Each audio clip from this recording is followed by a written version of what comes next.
सोचिए, एक बड़ा सवाल हमारे सामने है, क्या राजनीतिक शक्ति जनसंख्या के आधार पर तय होनी चाहिए या उन राज्यों को इसका फायदा मिलना चाहिए जिन्होंने देश की नीतियों को अपनाकर अपनी आबादी पर नियंत्रण किया? यही है भारत की महान परिसीमन दुविधा, और इसका जवाब देश का भविष्य तय कर सकता है। तो कोई भी देश लोकतंत्र के उसूलों और अपने ही किए हुए पुराने वादों के बीच एक बैलेंस, एक संतुलन कैसे बनाता है? ये कोई किताबी सवाल नहीं है, बल्कि एक असली चुनौती है जो आज भारत के सामने खड़ी है। देखिए, इस पूरी बहस की जड़ में एक बहुत ही सीधा और सरल सिद्धांत है। एक व्यक्ति, एक वोट। मतलब एक लोकतंत्र में हर नागरिक की आवाज का वजन बराबर होना चाहिए। सीधी सी बात है ना? तो ये परिसीमन आखिर है क्या?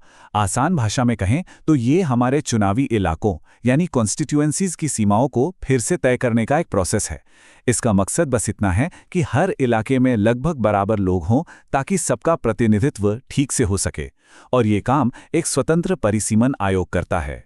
तो कुल मिलाकर इसका अंतिम लक्ष्य बस एक ही है, ये पक्का करना कि हर एक वोट की कीमत, हर एक वोट का वजन बराबर हो।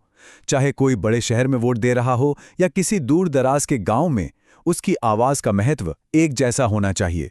लेकिन भारत की कहानी में एक मोड़ है। ये इतनी सीधी नहीं है। साल 1976 में एक ऐसा फैसला लिया गया जिसने इस पूरी प्रक्रिया को कई दशकों के लिए मानो रोक दिया, और उसके नतीजे हम आज तक महसूस कर रहे हैं। देखिए, 1950 के दशक में सब कुछ ठीक चल रहा था। हर जनगणना के बाद सीटों का बंटवारा होता था। लेकिन फिर आया साल 1976, जब सब कुछ बदल गया। सरकार ने जनसंख्या नियंत्रण को बढ़ावा देने के लिए सीटों के आवंटन पर ही रोक लगा दी। अब 2026 के बाद ये रोक खत्म होने वाली है, और इसीलिए ये दशकों पुरानी बहस फिर से जिंदा हो गई है। अब सवाल उठता है कि ये रोक लगाई ही क्यों गई थी? इसके पीछे सोच तो अच्छी थी। सरकार उन राज्यों को सजा नहीं देना चाहती थी जिन्होंने परिवार नियोजन को अपनाकर अपनी आबादी को सफलतापूर्वक कंट्रोल किया था। इरादा नेक था, लेकिन इसके कुछ ऐसे नतीजे हुए जिनकी शायद किसी ने कल्पना भी नहीं की थी।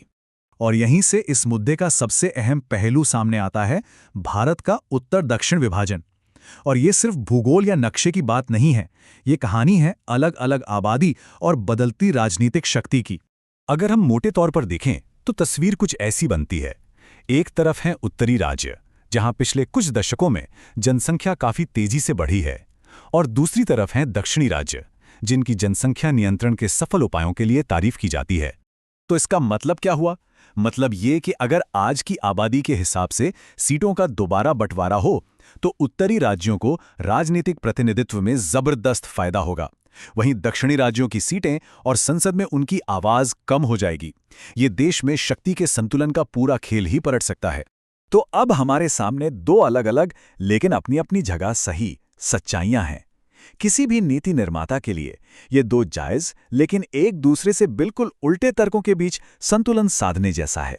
एक तरफ से आवाज आती है कि भाई लोकतंत्र में तो प्रतिनिधित्व आबादी के हिसाब से ही होना चाहिए, जहां ज्यादा लोग वहां ज्यादा आवाज, और ये लोकतंत्र का एक बुनियादी उसूल भी है। लेकिन फिर दूसरी तरफ से एक बहुत ही वाजिब सवाल उठता है। हमने राष्ट्रीय नीति का पालन किया, अपनी आबादी को नियंत्रित किया, तो अब हमें हमारी इस कामयाबी की सजा क्यों दी जा रही है? ये सवाल इंसाफ का है। तो समझिए, ये मामला सिर्फ पार्टियों या चुनाव की राजनीति का नहीं है, ये उससे कहीं ज्यादा गहरा है। ये हमारे संघीय संतुलन यानी फेडरल बैलेंस का एक बुनियादी सवाल है। ये इस बात से जुड़ा है कि भारत एक देश के तौर पर कैसे काम करता है, जहां अलग अलग हिस्सों के हितों में एक तालमेल बना रहे। तो कोई नीति निर्माता इस महान संतुलन को कैसे साधेगा? इसका कोई आसान जवाब नहीं है, और आगे का रास्ता तो बिल्कुल भी आसान नहीं है। कोई भी फैसला लेने से पहले कई चीजों को तौलना होगा। हमारा संविधान क्या कहता है? जमीन पर आबादी के असली आंकड़े क्या हैं? देश की एकता की जरूरतें क्या हैं? और वो पुराने वादे, उनका वजन भी है। और इन सब के ऊपर लोकतंत्र में निष्पक्षता का सिद्धांत। अक्सर ये सभी बातें एक दूसरे से टकराती हैं। आखिर में ये कोई आसान चुनाव नहीं है कि ये सही है या वो।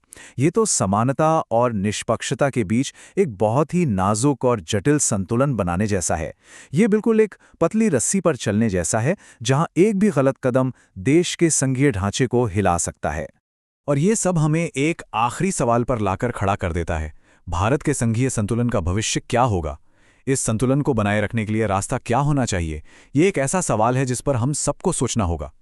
ऐसे जटिल मुद्दों को समझना और उन पर संतुलन बनाना ही हमारी दुनिया को बेहतर तरीके से जानने की कुंजी है।